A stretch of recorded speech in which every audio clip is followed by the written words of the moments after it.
Now it's time for another Board Game Brawl preview with Nick Meanahan, sponsored by BoardGameBliss.com. Hey folks, today we're going to take a look at a game that is currently seeking funding on Kickstarter. That game is called Hexplore It, The Valley of the Dead King, and is from Mariucci Game Designs. Now, if you like what you see throughout the rest of this preview video, I'm going to encourage you to go to the official Kickstarter project page, which I will link to in the top corner of your screen, as well as down in the description section underneath this video. Now, Valley of the Dead King, or Hexplore It, is a shorter version of it, I should probably say, is a cooperative, fully cooperative game, and a game that you can also play solo, although you could also do a one versus all mode if you really want to, where you and the other players are trying to take out the titular Dead King in the titular valley in which he is not really residing, but will soon come to be ruining as much as he possibly can.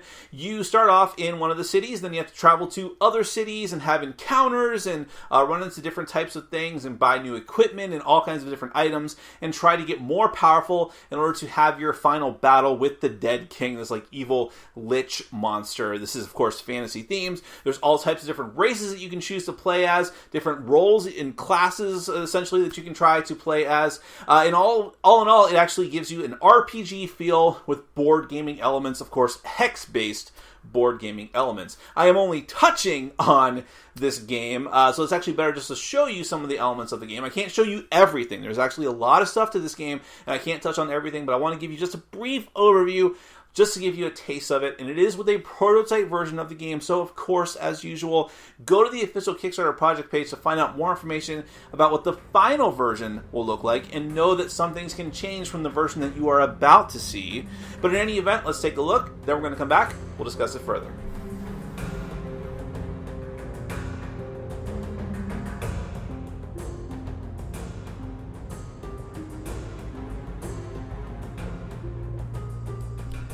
Hexplore It is a cooperative game for 1 to 7 players. The goal of the game is to destroy the Dead King, but to do so, you and your adventuring group will need to explore the realm and power up as much as you can first. To set up, start with each player choosing a role in the appropriate mat. Every role has its own special abilities, pluses and minuses, and playstyle. The mat also keeps track of your health, stats, gold, food, and so on. Along with that, choose a race. The race will, in addition to providing more role-playing flavor, modify your stats, give you another specific special ability, and give you a favorite opponent. Take the bonuses from there and add them to the baseline stats of the role, noting it with a dry erase marker. You also get twice your food rating in food, and gold based on the number of players. Lastly, everyone will get a set of 3 10-sided dice, yellow, green, and blue. Next is the game board, made up primarily of 4 quadrants of hexes that you can assemble any way you like. Along one edge of the new map, you will set up a quest bar, and on the other side will be the circumstance bar. Shuffle each appropriate deck, place it on its respective bar, and then flip 5 cards from each face up in the slots. For every quest card, place a quest token on the appropriate spot of the map. There are also extended map tiles, which have additional areas like ruins. Roll the 6-sided die to decide which random city on the map will be the starting place for the group hero pawn, representing all of you. You'll have a chance to shop before the game begins in earnest. Grab the market board and decide what everyone will buy, if anything. You can buy practical things like rations, potions, or supplies to help traverse the terrain. Or you can also upgrade your gear by paying the cost of the lowest available slot surrounding one of your gears, marking it, and increasing that stat by 1. Every game turn follows a sequence. First, you move your heroes. At the beginning, you can move up to 4 hexes. If you only move along rivers or roads, or you only move 1 hex, you've traveled cautiously.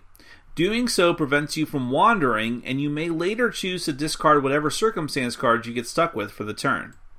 Once you've finished moving, if you did not end on a special location, every player rolls their 3 d10s to check their skills.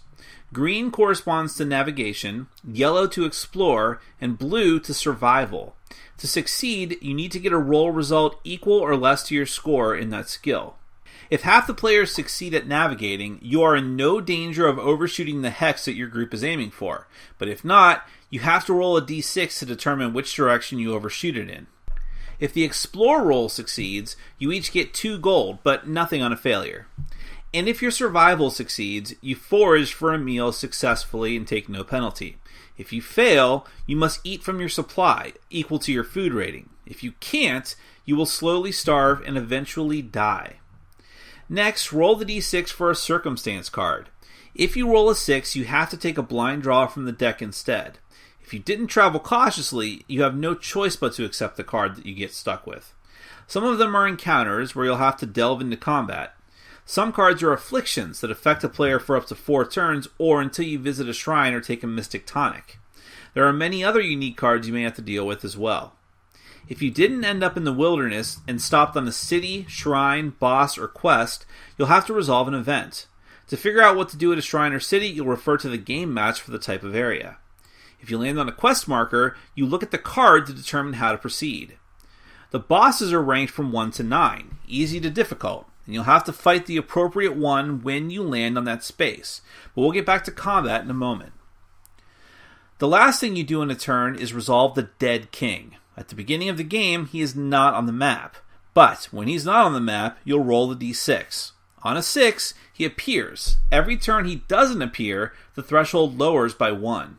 When he does arrive, he does so in a random city, and so you'll have to roll a d6 again.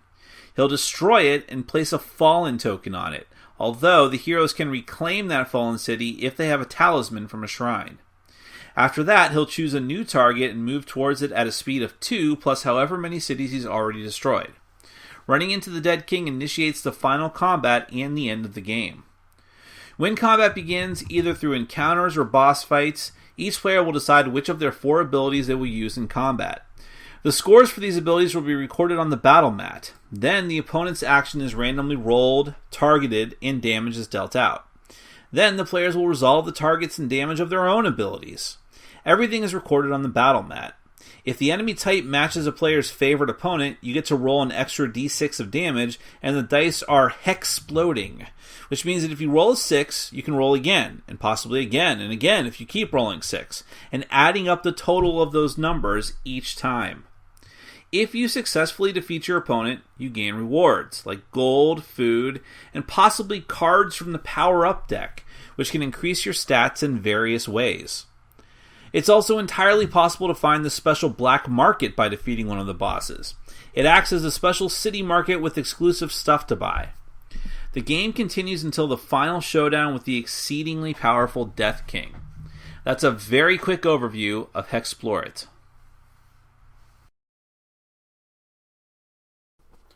Now, as I mentioned in the beginning, I could not cover every single thing about this game because there's a lot of details to it. The combat is very involved and in-depth and has a lot of different things that can happen during it. There's a whole other type of game mode that I alluded to in the beginning where one player can take control of the Dead King and fight against the other players. It becomes a one versus all game, but hopefully, since the main systems are the same, you can get a taste of what the final version will be like. And obviously, this is taking a lot of cues from role-playing games, but it's very interesting because it's letting you have a lot of the character creation aspects of a role-playing game and the fluidity of how those characters develop over time, to where it's not just like, a lot of board games give you a fantasy character, but it's just like, here's your character.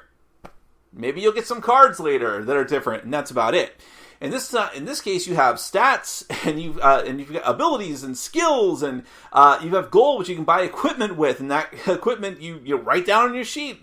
You got the dry erase markers here, and it's a very interesting and unique experience because, again, you're taking these role-playing game elements, but you're putting them in a board game format, so you're not committing yourself to at least 6-hour session of gameplay for role-playing, or multiple sessions of which. You can do that if you want to, but really this is designed to be, sit down, play the game for a few hours, and there you have it. And depending on some of the short format rules that are in the rulebook, you can even play a much shorter game than that if you really want to. So again, you're getting those, it's a board game, but you're getting those role-playing game elements, which I just find really interesting.